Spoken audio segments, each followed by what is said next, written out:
तो पिछले एपिसोड में सिंगजुन आखिरी बार चियान हान से मिलने के लिए गया था, जिसके बाद अगले सीन में हम देखते हैं कि कुछ लोग टियानचुंग के बारे में बात कर रहे होते हैं और आज उसे जिंदा देख ये सभी लोग काफी हैरान हो गए थे। उनमें से एक आदमी कहता है कि टियानचुंग तो 9 कोल माउंटेन के ऊपर बैटल करते समय मारा गया था और इसीलिए मुझे यकीन ही नहीं हो रहा कि वह फिर से जिंदा हो गया है। और इसमें भी सबसे बड़ी हैरानी की बात यह है कि उसके बॉडी के ऊपर कोई भी इंजरी नहीं है। जिस पर दूसरा आदमी कहता है कि तुम्हारी बात पूरी तरह से सही है और इसीलिए हमारे पवेलियन मास्टर सिंगजू ने जो भी किया है वह किसी चमत्कार से कम नहीं है। फिर अगले सीन में हम देखते हैं कि कुआन यू और बाकी सभी लोग एक जगह पर बैठे हुए थे और यहाँ पर वे सिंगजुन के आने का इंतजार कर रहे थे, लेकिन इनको यहाँ पर इंतजार करते समय काफी टाइम हो गया था। लेकिन टियानचोंग को पता नहीं होता कि यहाँ पर क्या होने वाला है, इसलिए वो कुआन यू से कहता है कि सिंगजुन ने हम सभी को यहाँ पर इकट्ठा होने के लिए कहा था, लेकिन क्या तुम्हें पता है कि वो किस बारे में अनाउंसमेंट करना चाहता है। लेकिन असल में कुआन यू को भी इसके बारे में कुछ पता नहीं होता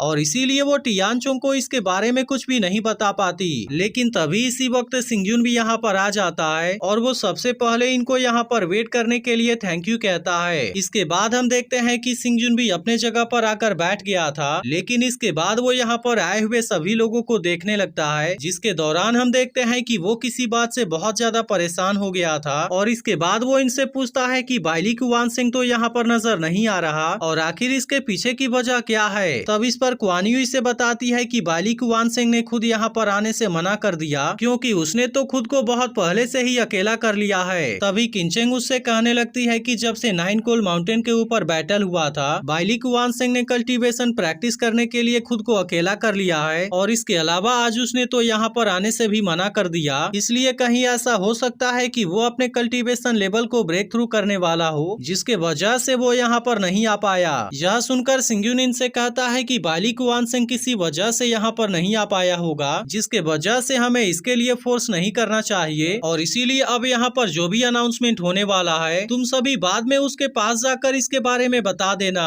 इसके बाद सिंगजुन इनसे कहता है कि 9 कोल माउंटेन के ऊपर जो बैटल हुआ था उसके वजह से उस समय उसमें बहुत सारे लोग मारे गए थे और इसके वजह से 9 कोल पैलेस पूरी तरह से बर्बाद भी हो गया था। इसलिए वानचियान पवेलियन ने अब पूरे नॉर्थर्न डेजर्ट के डोमेन के ऊपर कब्जा कर लिया है और इस तरह से वो यहाँ का सबसे पावरफुल रूलर बन चुका है। इसके बाद सिंगजुन इनसे कहता है कि नॉर्थर्न डेजर्ट के अंदर जितने भी सिटीज हैं वे सभी अपने आप ही वानचियान पवेलियन को ज्वाइन करना चाहते हैं, जिसके वजह से अब हमें इसमें कोई भी परेशानी नहीं आएगी और इस तरह से अब हमारे नॉर्थर्न डेजर्ट का डोमेन भी डिसाइड हो चुका है। इसलिए अब वानचियान पवेलियन के पूरे पावर को अलग अलग सिटीज में कंबाइन कर दिया जाएगा, जहाँ पर केवल मेरी चू फैमिली ही रॉयल फैमिली के रूप में रहेगी। अब इतनी बात कहने के बाद सिंगजुन अपने डेड सोल ड्वेलिंग और एक आर्मर को अपने पेरेंट्स को दे देता है और इसी के साथ वो इनको इन दोनों आर्टिफैक्ट के बारे में भी बता देता है और इनसे कहता है कि जब तक यह चीज आपके पास में रहेगी तब इसके वजह से आपको किसी भी चीज के बारे में डरने की जरूरत नहीं होगी। इसके बाद सिंगजुन अपनी मदर से कहता है कि इस वक्त आपके हाथ में डिजास्टर स्पिरिट आर्मर है, जिसे कि एक अनक्लेम्ड वेपन के रूप में भी माना जाता है। इसके बाद वो इनसे कहता है कि इसके अंदर पावर को रिड्यूस करने की एबिलिटी है, जिसके वजह से यह पूरी तरह से आपके प्रोटेक्शन के लिए काम आएगा। इसके बाद वो इनसे कहता है कि अब से पूरा नॉर्थर्न डेजर्ट आपके कंट्रोल में होगा और इसीलिए अब से इसकी पूरी जिम्मेदारी आपके ऊपर है। फिर सिंगजुन इनसे कहता है कि मैंने यहाँ पर तो रॉयल फैमिली को सेट कर दिया और इसीलिए अब मैं मिलिट्री कमांडर्स के बारे में भी अनाउंसमेंट करने वाला हूँ, जिसके लिए मैंने बहुत ज्यादा सोचा है और फिर मैंने डिसाइड किया है कि वुजिंग को कमांडर इन चीफ बनाना सबसे ज्यादा सही होगा, क्योंकि वुजिंग ने 3000 जिंगटियान आर्मी और 30,000 ब्लड सोल्ड सोल्जर्स को कंट्रोल किया है, जिसके वजह से यह काम वुजिंग के अलावा और कोई भी अच्छे से नहीं कर पाएगा। लेकिन इसी के साथ वो एल्डर मो से भी कहता है कि आपको भी इसके बारे में बहुत ही ज्यादा एक्सपीरियंस है और इसीलिए मैं चाहता हूँ कि आप भी इसमें वुजिंग की मदद करें। इसके बाद हम देखते हैं कि सिंगजुन टियानचुंग को ग्रेट जनरल की पोजीशन देता है, जो कि तीनों आर्मी के पावर को सप्रेस करने के लिए रिस्पॉन्सिबल होगा। फिर वो किंचेंग से कहता है कि तुम्हारा जन्म एक नोबल फैमिली में हुआ है, जिसके वजह से एडमिनिस्ट्रेटिव मैटर्स के बारे में तुम्हें बहुत ही अच्छा एक्सपीरियंस होगा और इसीलिए मैं तुम्हें कंस्यूल जनरल के रूप में अपॉइंट करना चाहता हूँ, ताकि तुम नॉर्थर्न डेजर्ट के सभी सिटीज के बिजनेस को देख सको। इसके बाद सिंगजुन आगे कहता है कि जब से यूनतेंग कॉमर्स चैम्बर को बनाया गया था तब से इसे मिस येन ही कंट्रोल कर रही है, इसीलिए मैं मिस येन को ही कॉमर्स मिनिस्टर के रूप में अपॉइंट करना चाहता हूँ, जो कि सभी इकोनॉमिक और कमर्शियल अफेयर्स के लिए जिम्मेदार होगी। अब इसके इस बात को सुनकर मिस येन भी इसके लिए मान गई थी। इसके बाद सिंगजुन कहता कहता है कि अभी भी मुझे वांजियान पवेलियन के अंदर बहुत सारे पोजीशन के बारे में बात करना है और आज मैं यहाँ पर एक बहुत ही बड़ा अनाउंसमेंट भी करने वाला हूँ। और इसके बाद वो इनसे कहता है कि मैंने क्वान यू को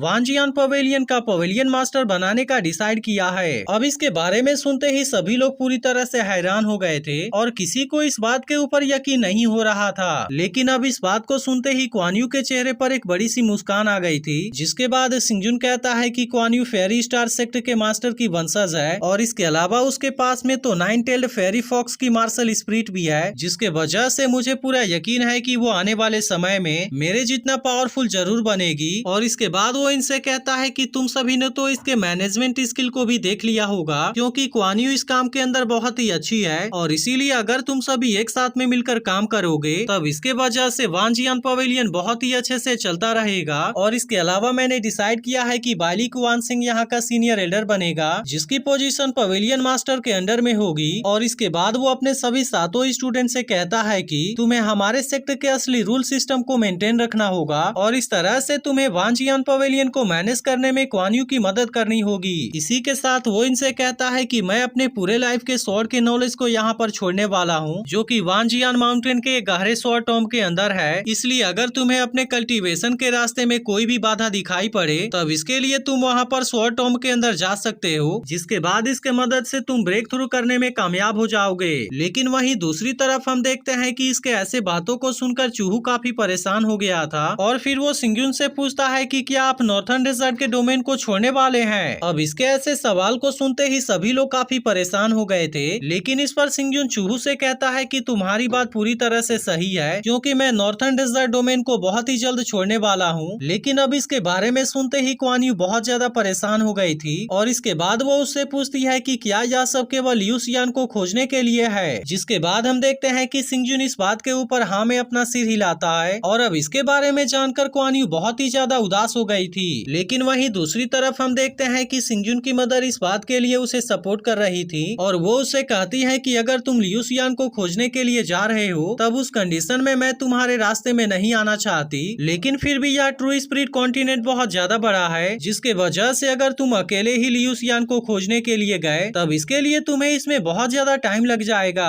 और इसीलिए मेरा विचार है कि हम भी इस काम में तुम्हारी मदद कर सकते हैं। तब इस बात को सुनकर बहुत से लोग सिंगजुन के साथ में जाने के लिए रेडी हो जाते हैं, क्योंकि इस तरह से वो इसमें इसकी मदद करना चाहते थे। लेकिन वहीं दूसरी तरफ हम देखते हैं कि सिंगजुन किसी को भी अपने साथ में नहीं ले जाना चाहता था और इसीलिए वो इन सभी को साफ तरीके से मना कर देता है, क्योंकि असल में लियू शियान पूरे ट्रू स्पिरिट कॉन्टिनेंट को छोड़कर चली गई है। इसके बाद वो इनसे बताता है कि कुछ टाइम पहले मुझे लियू शियान का एक लेटर मिला था और मैंने जब उसके ऊपर अपने पावर का यूज करके उसे ट्रेस करने का कोशिश किया तब उसके बाद मुझे पता चला कि लियू शियान यहाँ पर कहीं नहीं है और इसका मतलब है कि वो ट्रू स्पिरिट कॉन्टिनेंट को छोड़कर चली गई है। लेकिन असल में सिंगजुन अभी भी उसे किसी भी कीमत पर खोजना चाहता था और इसीलिए वो डिसाइड करता है कि वो लियू शियान को खोजने के लिए दूसरे दुनिया में जाएगा। लेकिन अब इसके बारे में सुनकर एल्डर मो को भी सिंगजुन के बारे में चिंता होने लगी थी और वो उससे पूछते हैं क्या सच में तुम दूसरे दुनिया में जाना चाहते हो। जिसके बाद हम देखते हैं कि सिंगजुन अपना सिर हिलाकर हाँ में जवाब देता है। फिर अगले सीन में हम देखते हैं कि ये सभी माउंटेन के ऊपर आ गए थे, जहाँ पर सिंगजुन आज अपने सभी लोगों को अलविदा कहने वाला था। इसके बाद सिंगजुन अपने पावर का यूज करके यहाँ के फॉर्मेशन को एक्टिवेट कर देता है, क्योंकि असल में वो एक ancient cross border spirit formation होता है। लेकिन अभी भी हम देखते हैं कि एल्डर मो को सिंगजुन के बारे में काफी चिंता थी और इसीलिए वो उससे पूछते हैं कि क्या तुमने इसके बारे में अच्छे तरीके से सोच लिया है, क्योंकि फेरी प्लेस, डीमन रिल्म और वांजियान माउंटेन काफी अजीब है, क्योंकि वहाँ पर लीजेंडरी एम्परर लेवल वाले बहुत सारे मार्शल प्रैक्टिशनर हैं, जबकि सिंगजुन के पास में केवल यिन यांग रिल्म वाली लेवल 1 वाली कल्टीवेशन है और इसके अलावा अभी भी उसके सोल के ऊपर बहुत सारे जख्मों के निशान हैं, जिसके वजह से एल्डर मो इसके बारे में सोचकर काफी परेशान हो रहे थे।